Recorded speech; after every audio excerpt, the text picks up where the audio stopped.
Letter, the world's biggest request list. I guess English won. The biggest because it is also unique of its kind anywhere in the world. During the next 20 minutes, you'll have no less than 2 opportunities to decide which vehicle our lift robot is to collect from the shelves.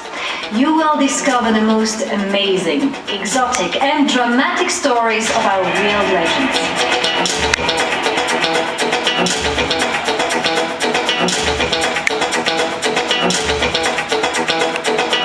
Our display store contains more than a collection of sheet metal and rubber. Each compartment contains real-life stories. Stories about people and flashes of inspiration. Stories of success and failure. Stories of wealth and bankruptcy. Or put simply, stories of milestones in the history of mobility. Let's begin with one such milestone.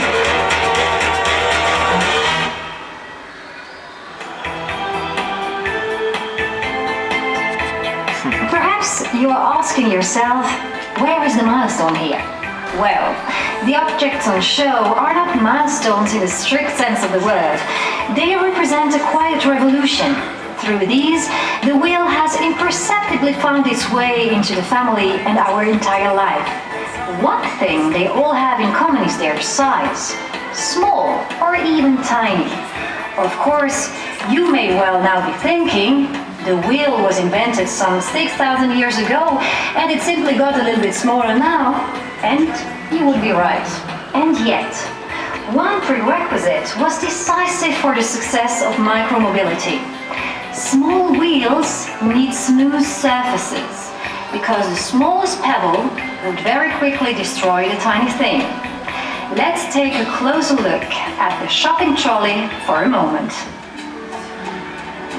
The shopping trolley is among the first inventions to feature ultra-small wheels, and its introduction in Switzerland is closely connected with one man's pioneering achievement.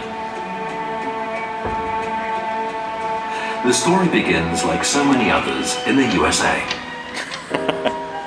Piggly Wiggly is the name of the supermarket chain of one Sylvan Goldman in Oklahoma City, USA. We're in the second half of the 1930s. The toughest times of the Great Depression are past. The economy is slowly recovering. Shopping is on the increase. The current baskets are too small compared to the size of the shop and are simply too heavy when full.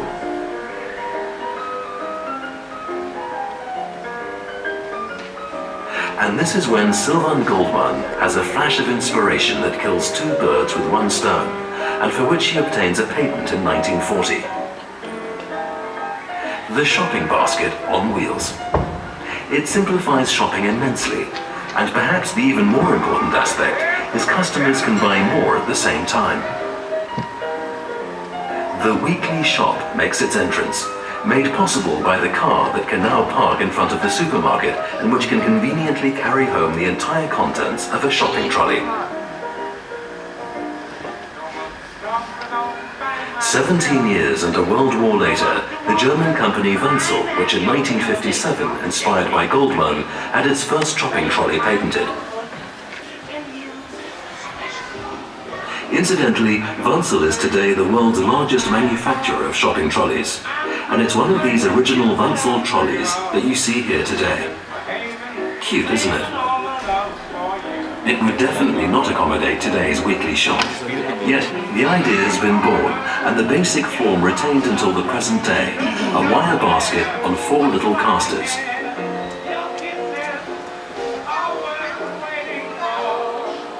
What's changing is the size.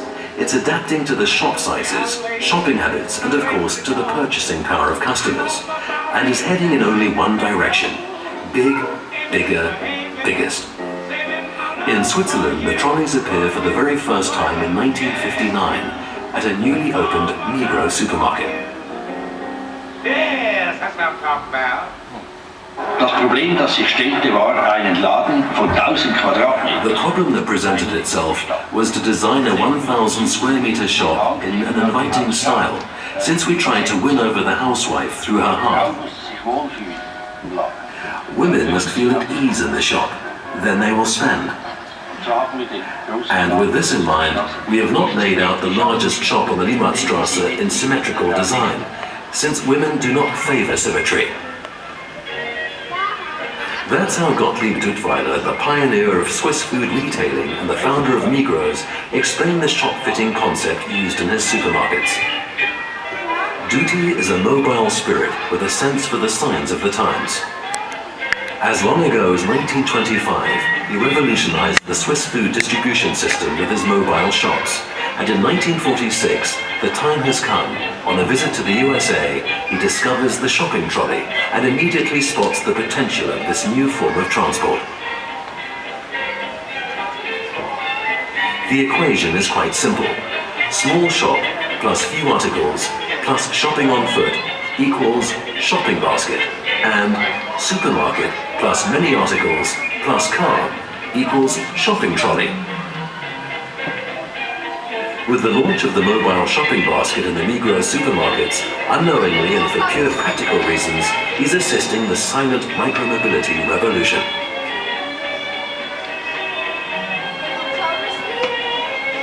Practical is the key word associated with micromobility. Just think about your office chair, or the wheeled suitcase, or the kickboard, and such like. Almost unnoticed, the list has grown longer over the years. The little wheels have silently and stealthily crept into every aspect of all our lives. Another example on our turntable, the pram. It goes by the pretty name Visa Gloria, is Swiss-made and perfectly illustrates how the streamlined American car bodies of the 1940s even found expression in the shape of prams.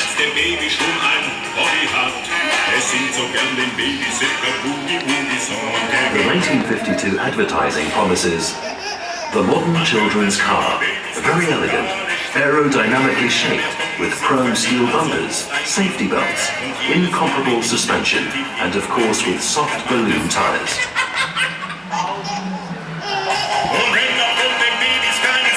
Here too, the value of the little wheels was obviously recognized. Or the skateboard, with which American surfers are already bringing their sport to the streets in the 1960s. The asphalt surfers demonstrate once again the most important prerequisite for the success of the little wheels.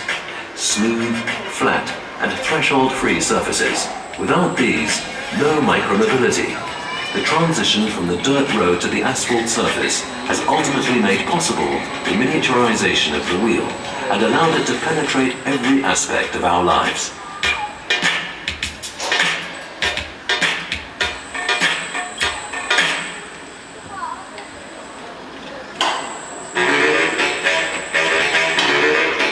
Okay, we're about to start. Your attention and speed are called for. You will jointly decide which vehicle is to be brought by lift to the stage.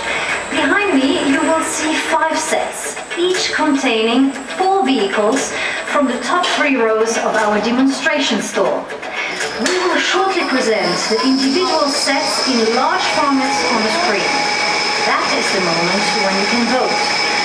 Choose the set containing your favorite, then simply strike the red button in front of you briefly. The set with the largest number of votes then goes into the second round.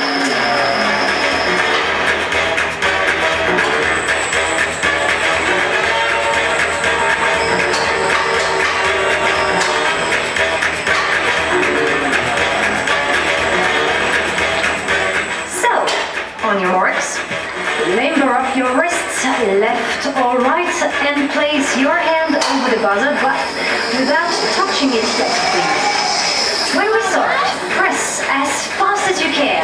One other little trick, by the way, with a fast hand, you can give your favorite more than just one vote. Simply press on the button as quickly and as often as you can, but only on the set containing your favorite. The buzzer is ready for use the moment its light is switched on. Ready?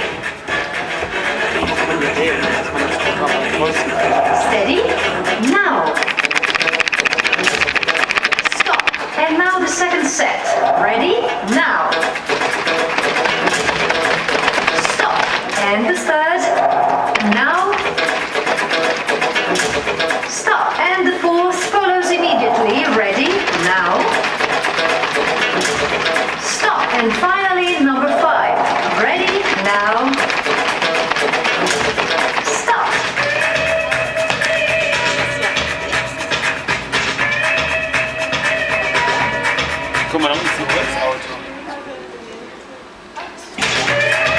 Right, that's it. We have an intermediate result, but which will win? Which gets the most votes? On we go, from the set of 4 to the winner. Vote now, the system stays the same. Strike when your favorite appears big, and the bottle light illuminates.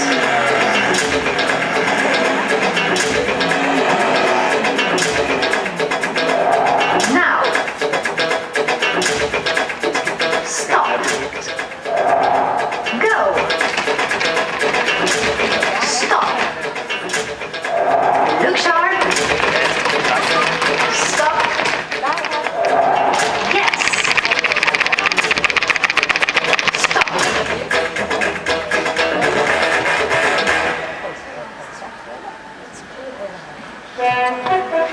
That's it. We have a majority decision. We have a winner. Our lift robot will shortly present our number one. Look how carefully he does it. A small miracle of technology.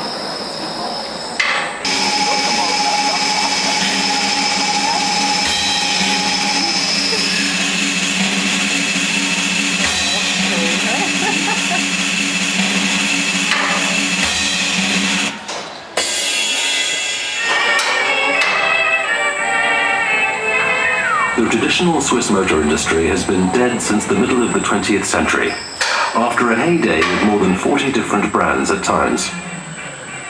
In 1947, 2 years after the end of the war, a belated attempt to get back into mass motorization is made using funds from the Job Creation Scheme. With the last Swiss-made car at the motor mower producer Rapid, still a successful company today. This Rapid might have been the original Volkswagen or people's car, if the brilliant and pugnacious car pioneer Joseph Ganz had not been denied patents and had not had his design drawings confiscated in Germany. But that's another story.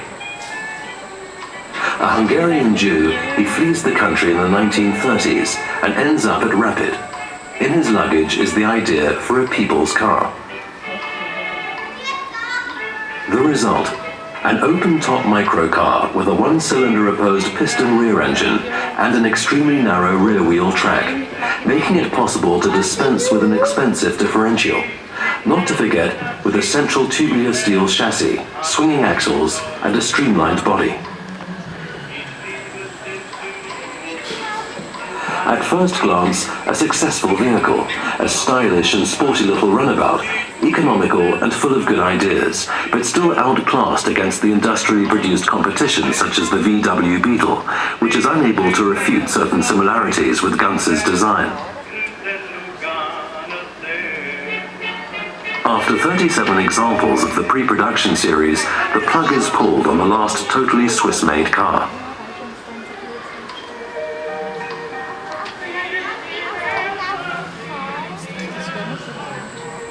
Perhaps it was too small, perhaps too futuristic, perhaps the Rapid brand led to an image problem. After all, who wants a lawnmower as a car? But it was undoubtedly late, too late, and that marked the failure of the last attempt by Switzerland to leap aboard the rolling juggernaut of mass mobility. The manufacture of small cars goes on without Switzerland.